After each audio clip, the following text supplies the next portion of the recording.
The Book of Remembrance of Our Ancient Grandmothers, Chapter 6. An account of the sixth grandmother Iona in her marriage to Methuselah, and her joining for the Lord, and also of the seventh grandmother Chavah, and her joining for the Lord in the midst of the dispersal of the righteous out from the land of Qatar, due to the encroachment of the wicked during the Nephilim wars. And it came to pass that I continued to look with Urim, and I began to see Iona in the encampment in Qatar. And she is always caring for others, and she is kind, and often surrounded by children. And one day a strange youth came into their camp, and he sat by quietly at their place of water. And the village youth crowded around him, and he was large in stature, and his hair was thick and tied up upon his head, and covered with a covering. And some young girls came to Iona and said, "We think he is seeking to speak with you." And Iona said, "Tell him I am busy." And she would not go out. And by, a woman came to Iona politely, and told Iona that the stranger was Methuselah, son of Enoch. And she said, "His appearance here has caused a stir in our encampment, for Enoch is well known among us. I think he has traveled here because he saw you in Raphael, and he has followed you here." And Iona said, "Why would he want anything of me? Tell him I cannot come out." And when it was dark, she wrapped herself in her mantle, so he would not know who it was. And she went out, and stood at the back away from the firelight, when the people were gathered, listening to him give an account of what was transpiring in Anak. And Methuselah did not know who she was, nor did he notice her. And he spoke with much confidence, and she listened to all that he said. And she told others she thought he was a ruffian, and she promptly went home and wanted nothing more to do with him. But he remained in the camp, and in the course of those days he attended the gatherings at the pool of heaven. And with this view I became aware that Methuselah was exposed to a high level of righteousness, and in the end he will be left without excuse should he fall by the way.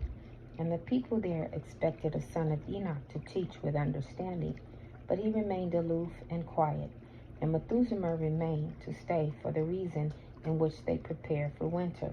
And he hunted with the young men, and Iona knew that he would persist to seek her out, and find occasion to speak with her, but as yet they had not spoken.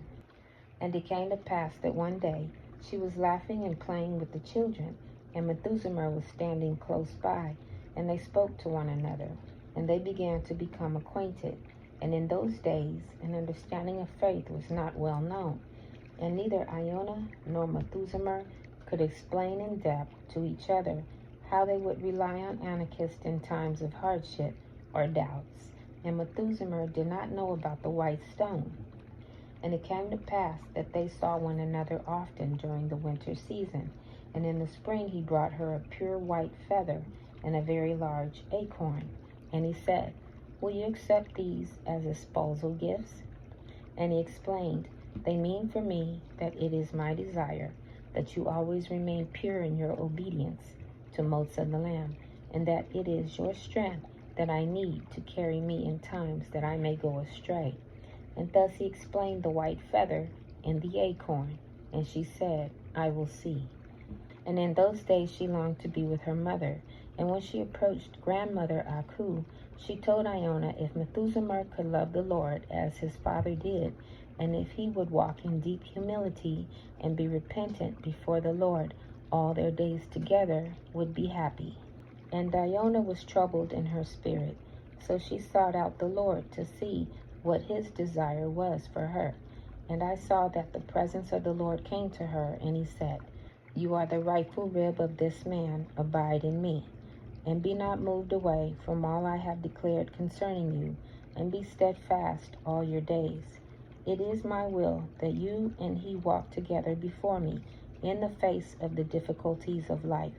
And remember the white stone." And she said, "Lord, I do not know the meaning of the white stone." And the Lord told her the meaning of the white stone, but she could not comprehend the meaning of it. And the Spirit said for her to be patient, and all would come to her. And the Lord left off speaking to her. And it came to pass that one day, when he returned from hunting, that she gave him a perfectly straight red willow and a toad.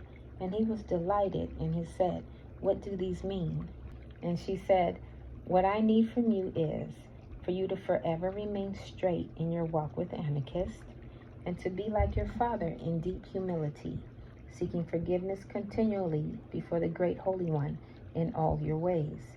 And he said, "That is what I desire most also." And he asked, "What do you think of the feather and the acorn?" And she said, "How did you know to give them to me?" And he replied, "I asked Shamar what to do." And she said that she could see the day when I may become wayward, and that I needed a wife that would help me to keep strong and true and steadfast in my purity before the Lord. And both of them seemed to me to be very innocent in the face of the ebbs and flows of life. And it came to pass that after 2 years they were married, and Methuselah was a good man, who wanted to stand upright before his fellows. And Iona bore a little son, and they named him Javan, because when he was born his skin was red, and as a child he was very active, and he grew to be very fast in moving across the land. And it came to pass that Methuselah was like his grandfather when he was named Jared, and he became wayward, insomuch that he would travel in the hunt and be gone for long periods of time, and Iona had to call upon others when she was in need. And as Javan began to grow, and because of the absence of his father, he was a help and a support for his mother. And in the course of time, Javan had a son named Dedan, and he was not a traveler, but he walked softly all his days. And at his birth it was prophesied of him that one descended from him would enlarge the borders of the covenant of Gabriel. And Dedan had a son named Nahal, and he became known as Nahal the meek, because he was very quiet, and he also was not a traveler. And it came to pass that when Javan grew up, and when he had his family, because of the encroachment of the people of Tawah, he determined he was going to move with his people westward into the mountains and the islands of the sea. And he was a mountaineer, and he hunted in the high places. And he had traveled widely and was familiar with the place. And when he was prepared to go, he came to his mother and desired that she would go with him. And she said, "I must remain in Qatar with your father, as the vision Anokeesed has for me is in this place." And Javan asked her to give him her white stone, but she declined, and she said, "The Lord has not yet revealed the meaning and purpose of it to me, and so it must remain with me." And he replied, "No matter, I have heard such stones are plentiful in the western lands."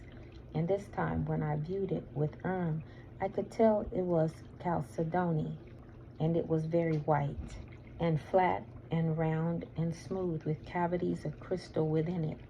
And Javan departed with his family and some friends through the valleys of Helea northward, and he turned west. And they were the first people to spread themselves there, and the people of Javan began to inhabit the mountains and the isles of the sea.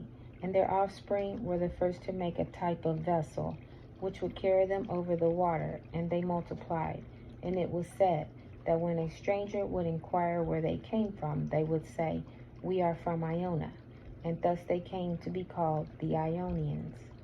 And so I saw that the offspring of Enoch was spread abroad, because his son was wayward and irresponsible in his marriage and in his vision of created purpose. And Methuselah was not home to teach his sons the ways of the ancient righteousness. And as I thought upon these things, I remembered that Methuselah was born when his father was upon the eastern waste places of the high plains of Mount Mahuya, naming the sons of heaven and dividing the waters, to set in place the surety of a day of recompense coming to the Darkar Darchoi. And I wondered if somehow those evil ones found a way to retaliate against him, to come in against the faith of his son Methuselah after his birth. And it came to pass that the next child Iona bore came at a difficult time, because Methuselah was not home, and he did not even know she was with child. And this time he was gone for 2 seasons. And when he came home, he showed no interest in his children, for they meant nothing to him. And this time, when he came home, he had a story to tell. And he said he had been hunting in the far northern reaches of Helea, and he had slept in a cave, and he was alone. And in the night he heard noises in the entrance of the cave. And when it was light, he crept forward and found an old man sleeping, and the old man awoke. And he was haggard and unkempt, and his hair was long and gray and shaggy. And Methuselah saw that he had a knife, after the manner that the masters of Yaatsekawd kept. And Methuselah pondered what he should do, as the old man roused himself. And when the old man looked about, he espied Methuselah, and he was startled. But he spoke kindly and asked for something to eat. When he saw that Methuselah had dried meat hanging from his belt, and Methuselah loosened a piece and gave it to him, and he ate like one who was ravenous with hunger. And the two sat looking upon one another for a while. And the old man said, "It has been a long time since I spoke to another person." And Methuselah said, "Who are you?" And the old man said, "I am Lamech, a descendant of mighty men. Stay a while, for I can teach a young man like you many things." And Methuselah began to relax, and the old man had many stories to tell him. And it came to pass that Methuselah stayed the winter with him, and they hunted together. And Methuselah was cautious and wary for a long time, because he saw that Lamech was always on his guard. And he looked about in the area before he would go to sleep at night. And he did curious things alone with strange element, and he did not want to be disturbed. And in those times Methuselah began to be taught by Lamech, and Methuselah could tell that Lamech was not teaching him everything, for there was much he was keeping secret. And Lamech taught him the view and knowledge the wicked have regarding the use of element. At first it was simple things, like his experiences and his knowledge of the doings of the people of Towah and Helea. And he performed his works of darkness over Methuselah when he perceived that he was about to return home. And he taught him to hunt with great skill, using the dart. And it came to pass that in the spring, when Methuselah returned home, he did not know Iona was heavy with child. And after he rehearsed all these things to her, he told her he liked the old man, and that he had plans to return to learn from him. And he told her that his name was Lamech, a descendant of Kenneh. And he said he would meet him at a special place when the next moon was full. And Iona said, "He is my father. Do not go to him, nor think of that which he has taught you. For he is a master of the secret society of Yaatsekawd, and they are evil indeed. And I fear you will fall prey to his teachings." And Methuselah was taken aback, and he sat down astonished, and he answered her not a word. And a foreboding came over Iona. And when her child was born, it was a boy. And Methuselah wanted her to name him Lamech, for he said it would please the old man. And also it was customary by some to name a child after relatives, and Iona loved her child. And she held the rich spirit of forgiveness in her heart, like unto her mother. And on the day he was named, she called him Lamech. And I marveled once again at the power of forgiveness. And it came to pass that after those days, Methuselah was gone for a period of 3 years, and he was not present for the naming of the child. And Iona began to raise little Lamech up unto the Lord. And she was a very good mother. And Iona had not heard from Methuselah for a long time, but she persisted in her prayers for him, and she worried about him for his long absence, and for the effect her father would have on her husband. And it came to pass that one day her brother Jubal came to visit her, and he sat down and said nothing for a long while. And she prepared him something to eat, and in the food she added a spice that indicated that she would be humble and willing to do her repentance. And this behavior of sitting and not talking and serving food cooked with a certain spice was the custom when someone had hard news to bring. And she prepared herself in her heart to hear that which he would say. And by, after he had finished eating, he began to speak, and he said, "Iona, my dear sister, my sons who await without have been tending their sheep in a distant place. And when they went about to seek out good pasture, they learned some news. And Iona said, "Say on." And he said, "Your husband Methuselah is now called by the name Methuselah, for he is a man of the dart, and he has become a master of Seku. And he now has taken 2 new wives, and they are twins. One is named Zana, because she acts very wickedly before men, and the other is named Edna, and she only desires to gather strange possessions. And these 2 women walk mincing as they go, and my son saw them, and they saw they have never before beheld such women. And the camp of your husband is very strange, and built up round about with walls. And when they were close to him, they spoke to him, and he sends word that you are directed to come to him. And he said he wants to protect you, because he is worried that the things you know about him may bring you both to harm, and he now desires to look to your welfare." And Iona wept, and Jubal comforted his sister. And she sat upon the ground and cast dirt upon her head. And Jubal said to her, "Dear sister, do not go to him, for now he is a man of a dark countenance." And I beheld Iona as she went out to be alone, and she cut off her hair with a sharp stone, and she gave half of it to the air for the white feather, and she put the other half in the branches of an oak tree to return the espousal gifts. And I heard her singing a high-pitched and sad song, and it sounded like a death song. And when food is brought to her, she will not eat. But she remains to sit at her place of prayer near a very large rock, and she cannot be persuaded to come to her dwelling. And thus it was for her for 7 days, according to the guidances of Anokeesed. And I saw this was a ceremony of divorce, but I did not know if she knew what she was doing. And on the day she returned to her abode, she was hungry, and a very gentle old man named Ozen prepared her food for her as a part of her purification.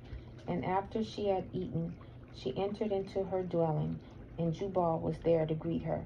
And she was comforted to see him, and she said, "Thank you, brother, for being so kind to me during my time of distress." And they embraced, and Jubal gently washed her face clean.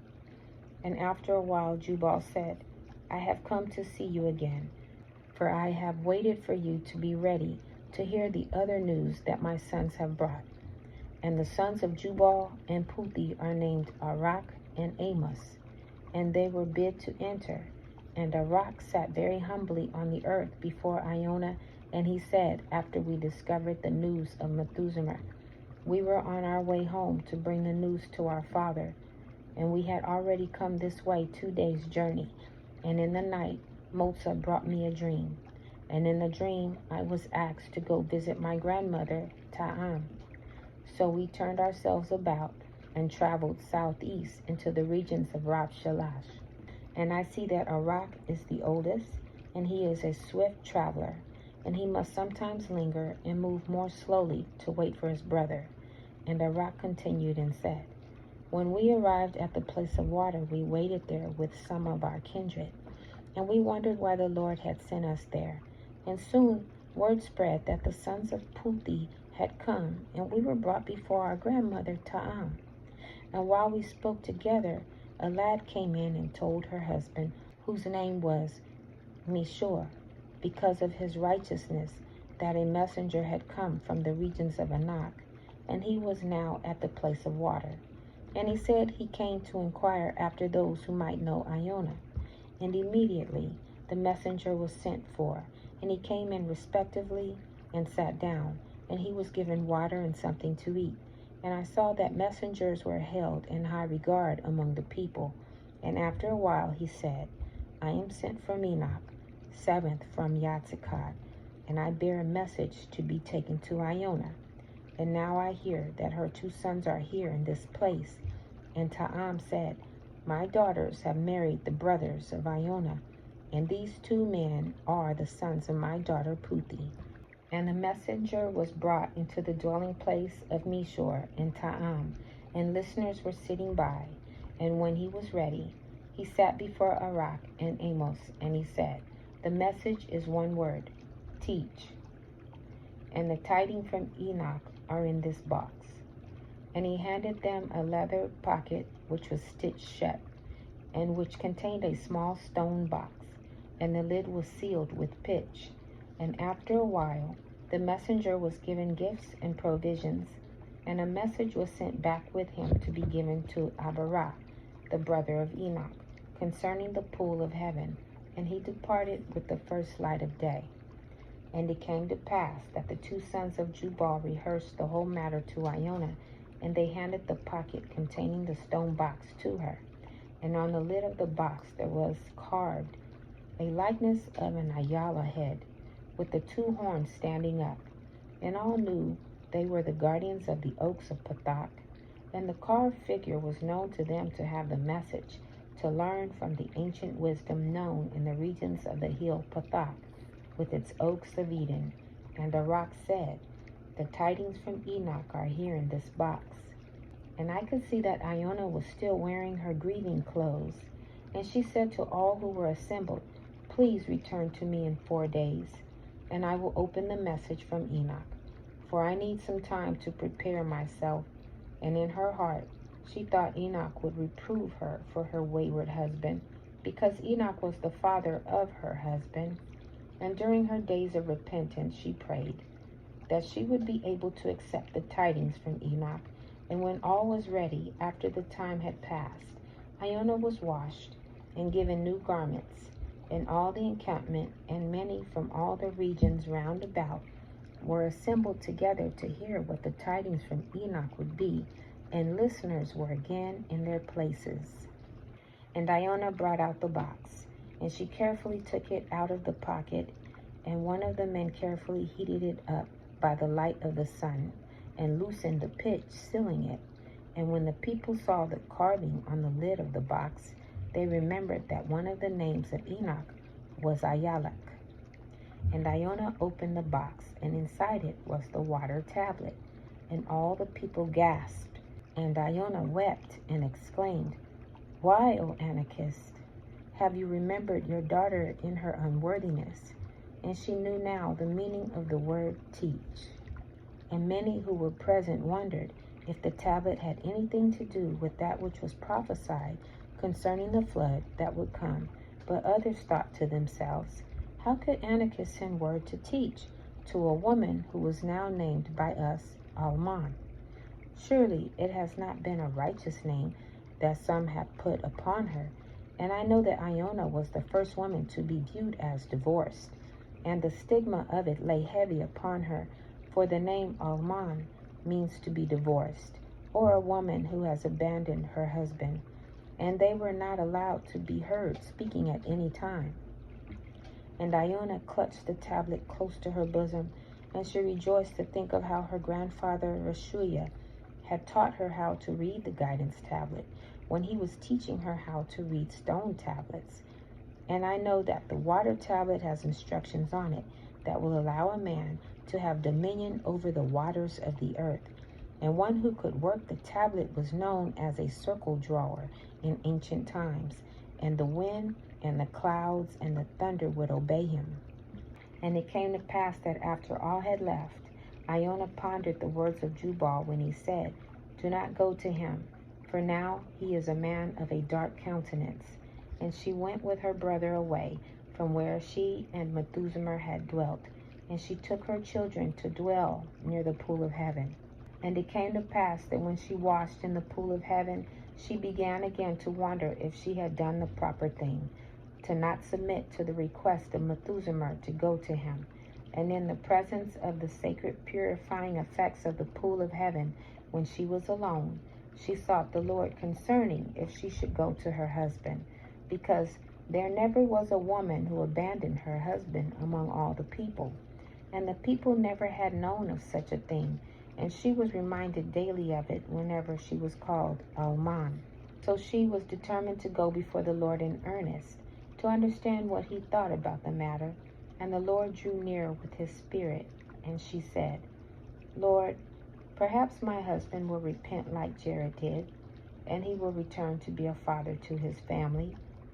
Perhaps, Lord, I should go to him. And the Lord said, Do you remember that which I said to you in the day that you inquired of me as to whether you should marry him? And Iona said, Yea, Lord.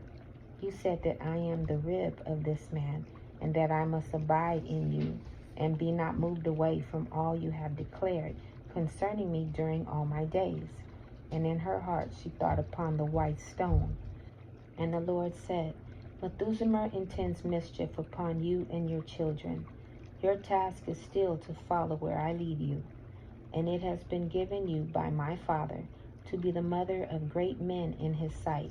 Much depends on you, so turn all your heart towards raising your children, and I will comfort you in your loneliness. Abide in me, and your task will be made sure. You are the keeper of one of the tablets of Elda. Be brave and sure in your calling. My daughter, decline to go to Methuselah, for he will not repent humbly before me, as his grandfather Jared has done. And it has been my will for you to have given him an opportunity to decide which way he would go, with regard to his vision of created purpose. And this was in answer to the prayers of his parents. So now be comforted, for you have accomplished my will for him, and you have been tried and found worthy. And it came to pass that Iona arose and drank water from the pool of heaven, and she was content. And I beheld that Iona stood in the presence of the Spirit, and she saw a vision teaching her wisdom. And she saw herself standing before Anokeesed, and she knew that in his presence all that passed in her life would be brought to mind. And she felt that she stood there to witness an accounting of all her deeds and thoughts, and the overpowering forces of sweet forgiveness and unconditional love abounded there for her. And then she looked, and she saw Methuselah standing in the same place, and she knew that he too would witness an account of that which he chose to do with his gift of life. And when she felt his feelings with him, she hid her eyes and forbore from looking, and the vision ended. And then she knew that all people of every sort must in the end stand before Anokeesed in this way. And her account of it was spread abroad when it was learned, and Jubal urged her to tell the vision. And from this, a day of recompense began to be understood and anticipated, and it became known by all the righteous that in the end all must answer for how they lived their gift of life.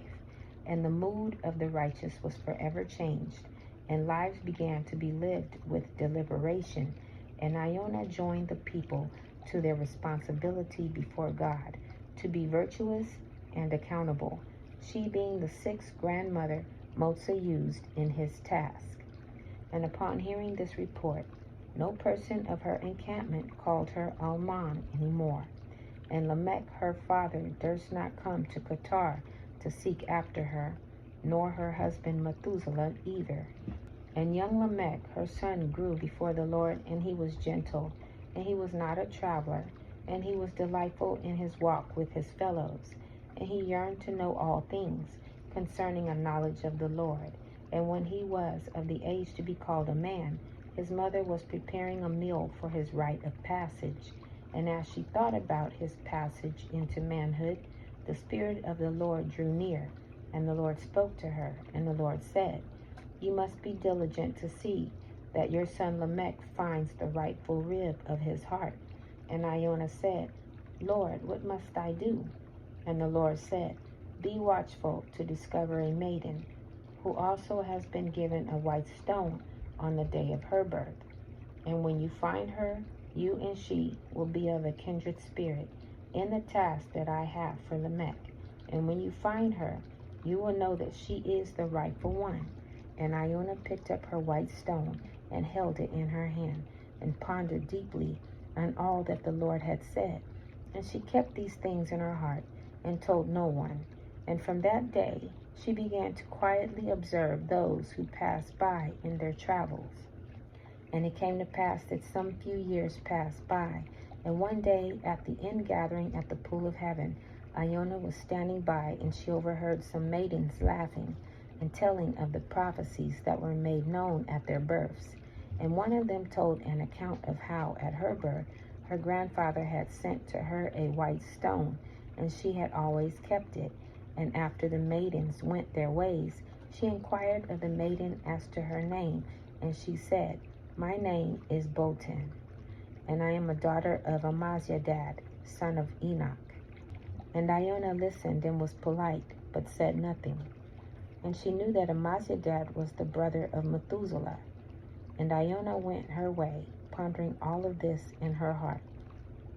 And she knew Amazyaddad was righteous and holy, because of that which her grandmother Aku said of him, when he rescued those of her family. And she thought in her heart, Can the children of two brothers, one righteous and holy, and the other wayward, come together to comfort the heart of Anokeesed? And when she inquired concerning Botan, she found that the Lord had directed her parents to bring her to live in Qatar at an early age, to live with some of her relatives who were childless, and they were stalwart in their obedience to Anokeesed.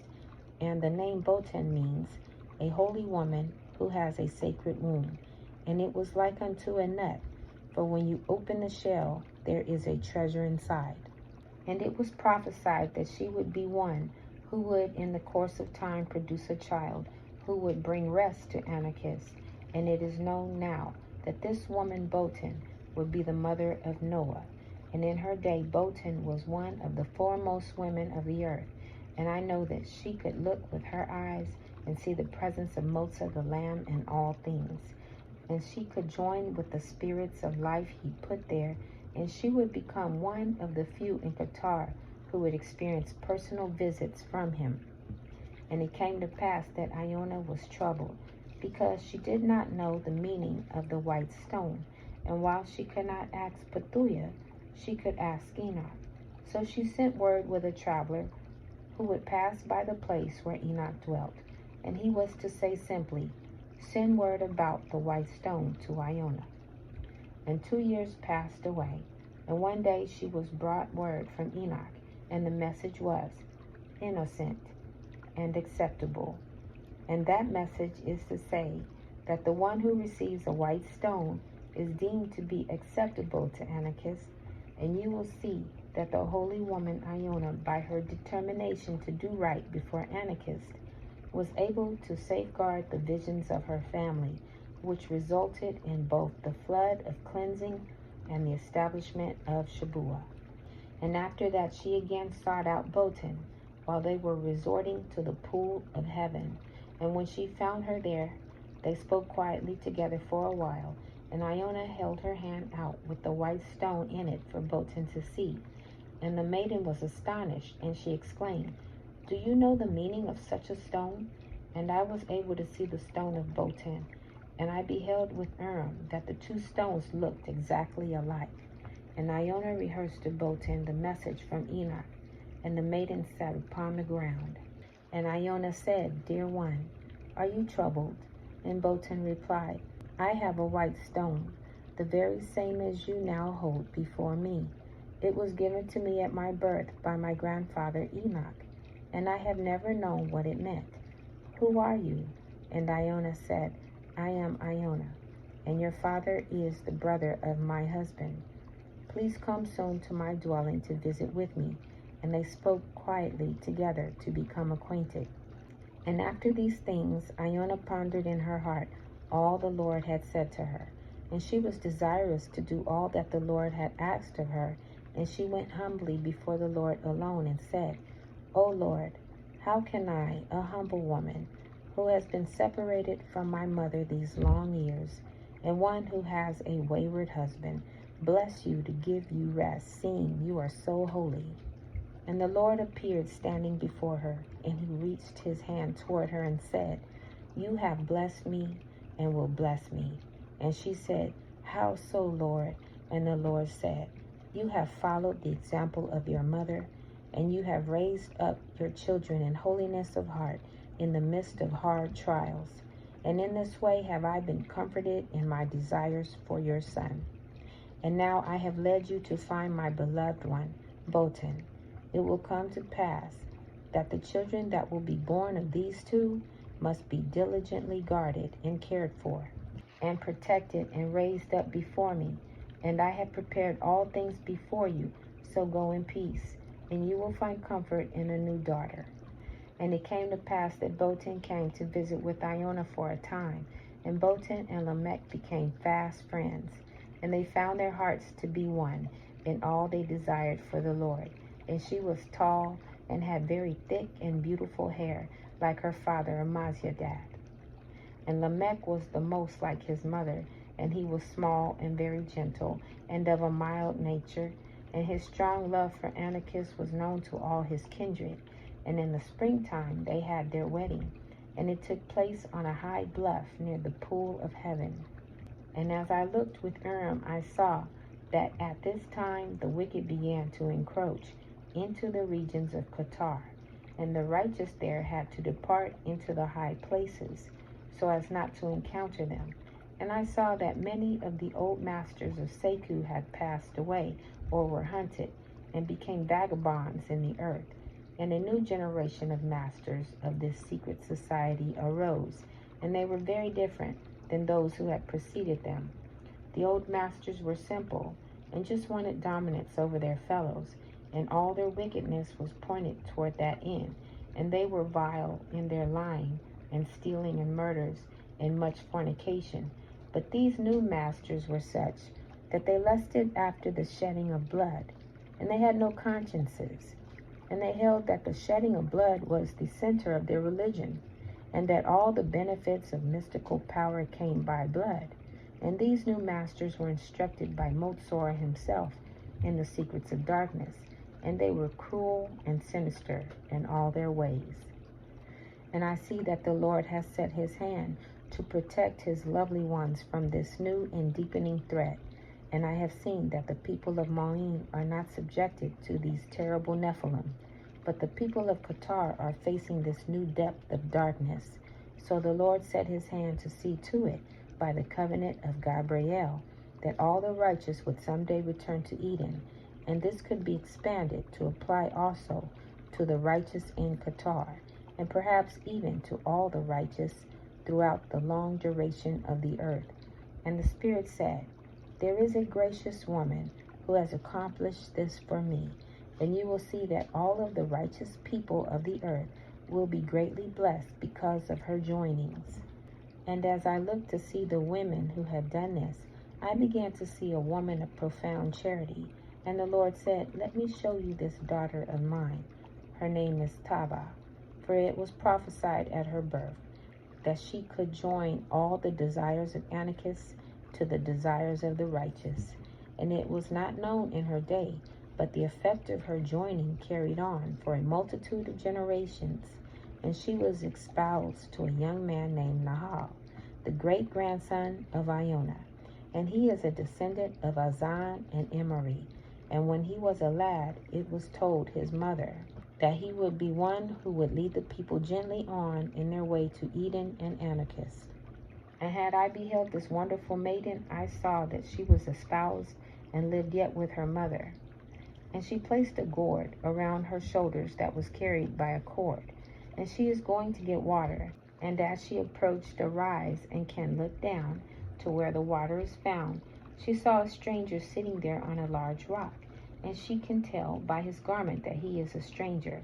And because of the dangers faced from the wicked when they sally forth into their land, she stepped aside out of view to be discreet. And she could see another person coming to get water. And Chavah saw that they greeted each other in kindness. So she set out to go to the place of water without fear. And as she approached, the stranger smiled at her and held out a wooden cup for a drink. And Chavah took his cup and filled it with water and put it into his hand. And after he drank, he knelt down and filled the cup again, and arose and gave it to her to drink. And they looked upon one another.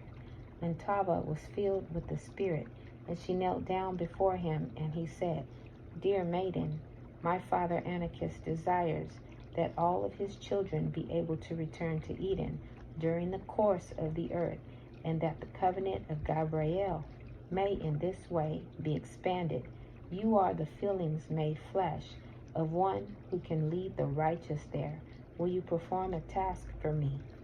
And Chavah said, "Oh, I want to. What is it you desire of me?" And he said, "Before the sun rises on the morrow, your husband shall be guarded to understand a task I have for him, and your task will thus open up before you." And he placed his hand on her head, and she arose and went home straight away. And on the way she thought upon his words when he said, "My father Anokeesed." And his words about the desires of Anokeesed burned into her soul. And when she returned home, she had no water, because she had left her gourd behind at the place of water. And she was overcome with emotion and could not speak. And her mother sent for Nahal, her espoused husband, to see if he could understand what had transpired.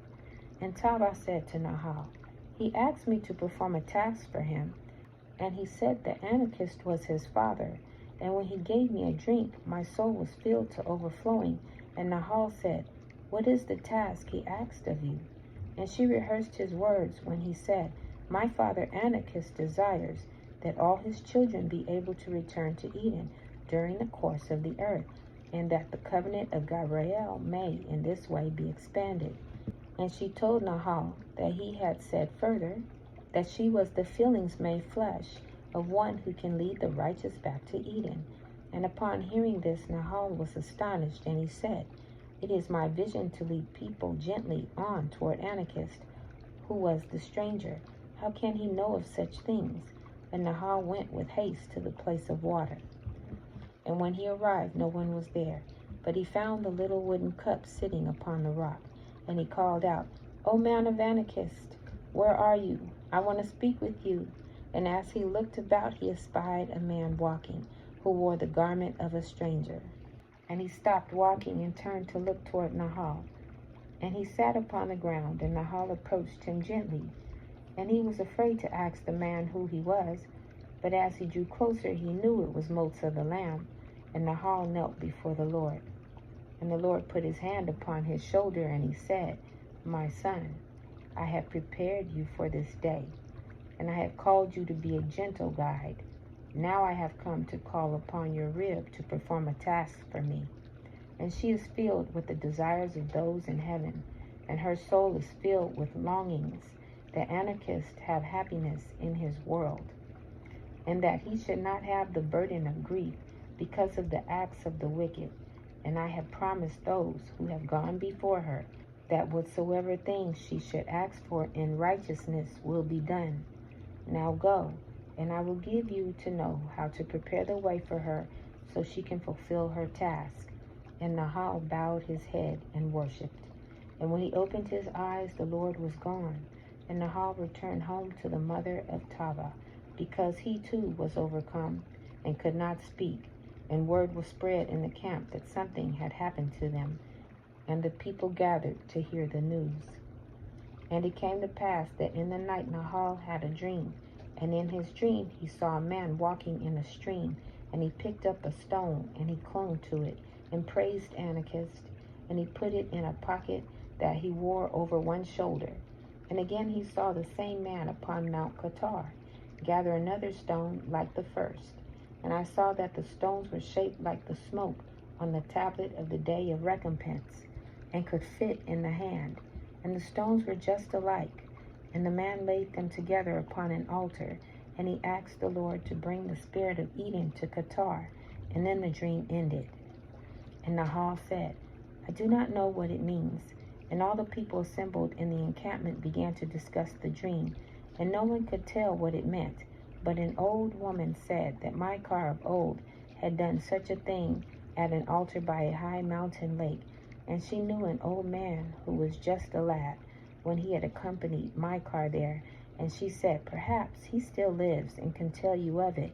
And word was sent to see if the man could be found. And by he was found, and he was very old. And Nahal went to him and rehearsed his dream to him. And the old man told him the way to the altar of Qatar. And Nahal gave him sweet fruit to eat, and asked him if he would tell all that Micah had done there. And the man rehearsed the entire ceremony Micah had performed.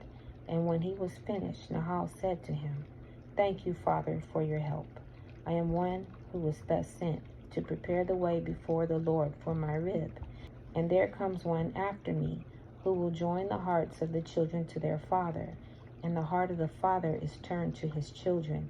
And Nahal ended his speaking, and the old man went to sleep. And when Nahal returned home, he told all that had transpired. And the people asked Nahal what the task of Chavah could be. And he said, "We do not know, but the Lord will certainly show us."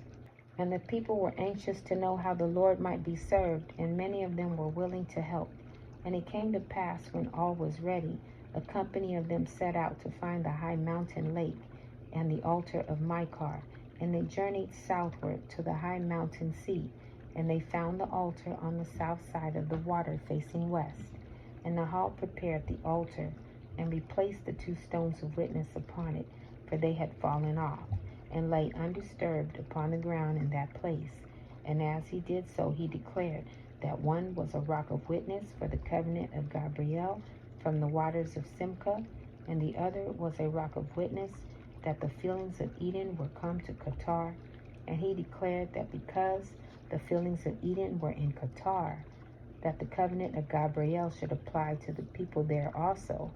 And Nahal reestablished that which Mahal had established, and the people rejoiced together there, for the spirit was strong in that place. And it came to pass that when they returned home, their encampment was empty, and only one old woman was there. And when they inquired of her, she said, "People from Helea came by way of the western shore of the Shaman Sea, and they came up the river, and destroyed some encampments. And the brigands had laid hold of all their substance, and carried it off. And in this way they had caught the people unawares. And now all the people in the Pishon valley were assembled in the encampment established by Azan and Emery, to decide what to do. And the young maid stayed behind to help her grandmother Aku. But Nahal and Chavah went with the rest to join in with the people there. And when they arrived, the men were assembled in the middle, with the women standing around. And some of the men were saying, "We need to hunt for the wicked and drive them out of our lands, because we have dwelt here a long time, ever since our grandfathers established this place for us." And others were saying, "Shall we make the children of the wicked our prey and hunt them down?" And as Chavah was listening to this, the Spirit of the Lord enveloped her, and it urged her to speak in behalf of the desires of Anokeesed. And she said, "I am just a maid, and I cannot speak before the men and all these people." And the Lord said to her by his Spirit, "The task I asked of you is now before you." And Chavah wrapped her garment about her, and she went and stood in the midst of the people, and all became quiet. And she said, "My people, we are the children of Anokeesed, and I stand before you now by the urgings of Kahee, the holy presence. A group of us have just descended down from the altar of our grandfather Micah, and our purpose for going there was that the Lord led us to reaffirm the righteousness established by him, to the effect that the spirit of Eden would come here from the encampment of our first parents, and that someday we too can return to Eden, and we have lived in peace now these many years. Will we now abandon the sweet desires of our father Anokeesed and begin to kill our enemies and return evil for evil? The earth is large, and it lies before us. Motsah the Lamb can lead us forth to places of peace and safety. Our ancient people dispersed themselves when the need arose, and established new places for their families. Are we not still their children, and cannot we do likewise?" And she said many such things to them. And when she was finished, she went and sat down trembling. And I saw with Urim that the women were watching intently to see what the men would say in view of this strong message from one so young. And after a few moments, Jubal began to speak, and he said, "This maiden has just reproved us. We must repent for our anger, because Anokeesed would never show forth anger." And one who was prominent, who was the brother of Barakah, said, "Shall we be scattered like sheep? Are we not men of strength?" And his name is Azaz, for he is hard and impudent. And the discussions continue all through the night, and by the morning it was determined, that it was reported by hunters to be safe in the regions westward, and that all who would should gather their families together to go there as the Spirit led them where to go.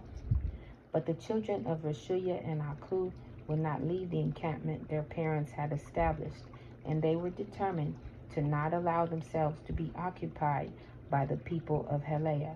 And it was not until the wicked killed their parents that the people in the village of the pool of heaven fled to the west.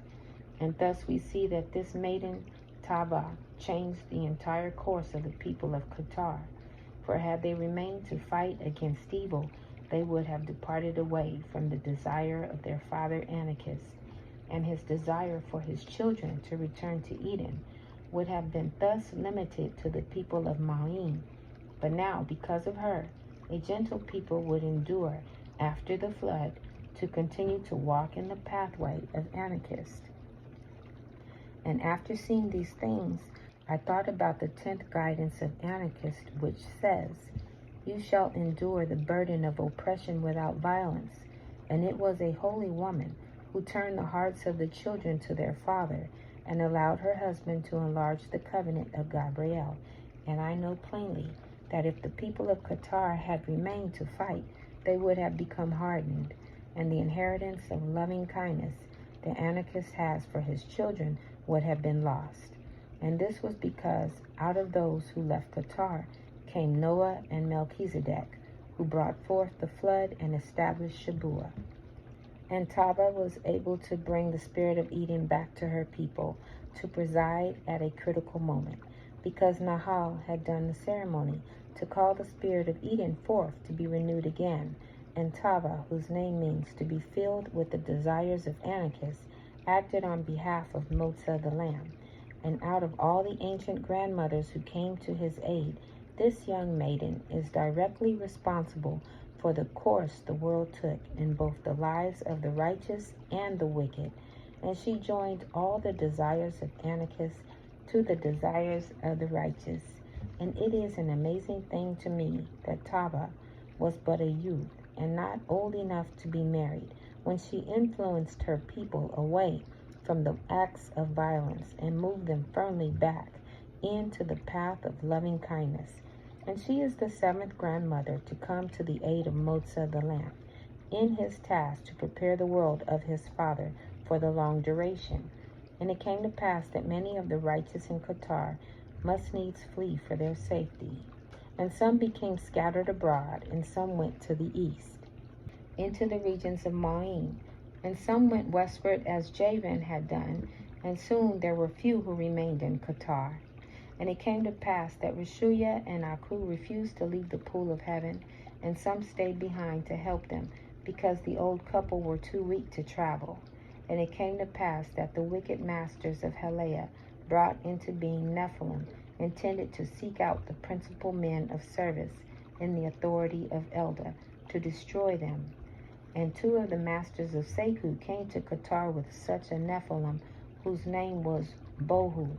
For his soul was empty, and he would look, but he could not see, and he would listen, but he could not hear, and he would utter, but he could not speak, and he would engage, but he could not feel. And in the confusion, all the rest of the people in the encampment fled, and they lost track of Yashiyah and Yaatsekawd, and the 2 of them went to the pool of heaven, where Bohu found them, and he killed them there. And when he was gone, Azaz came looking for his dear old parents, and he found them, and buried them in the grove of the meadow at the pool of heaven. And there was great sorrow for those who were left, and others found comfort with the thought that their old parents had returned to Eden, and the consequences of the sins of Azaz were heavy upon his soul. And after these things, Jubal and Jabal and their families never returned, but they traveled westward, because eastward toward Maween the land was infested by the wicked. And many of the Qataris thus followed and dispersed westward.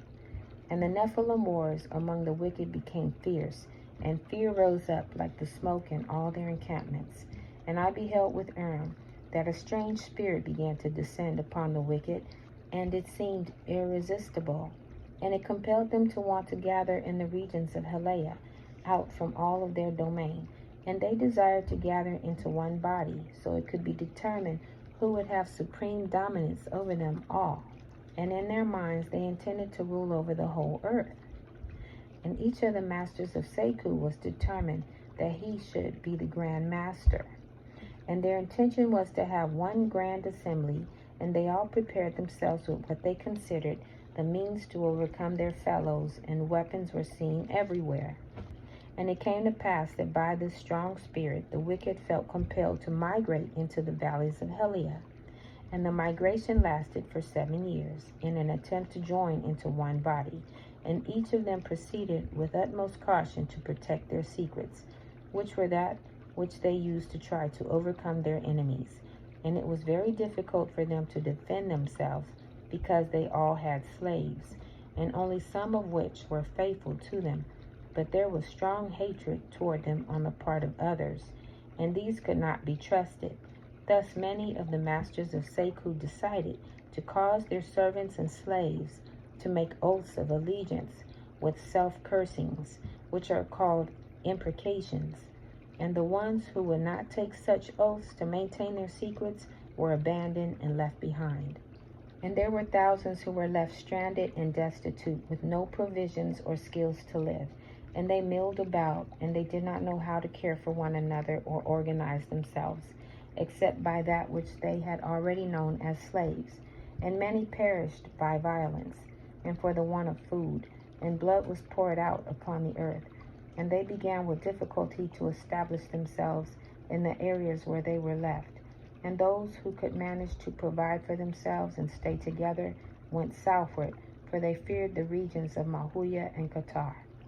And I could see that they were lost and could not easily adapt to being free, after generations of captivity by hard and cruel masters. And this was all the more so because their captivity was done for the purposes of supporting religions of evil. And by the Urim I beheld a marvelous truth, and the Lord opened up to me that these abandoned people only could comprehend dominance over their fellows. And it was out of these bands of people that the foundations of the nations of old were formed, and the nations of the Chaldeans, Babylonians, Persians, Assyrians, and Egyptians, and others arose out of these lost and bewildered people. And all these things began to happen not long after the wedding of Lamech and Botan, and not many years before the great flood. And I saw that Jubal and Jabal took things well in hand with regards to the safety of their families and people, and they scouted out the land westward. And they found a secluded valley westward of the Hales River, and they went there and traveled in the night for safety. And the place they settled was just south of the land settled by Javan, and those who were called Ionians. This concludes the Book of Remembrance of our Ancient Grandmothers, Chapter 6. Shalom.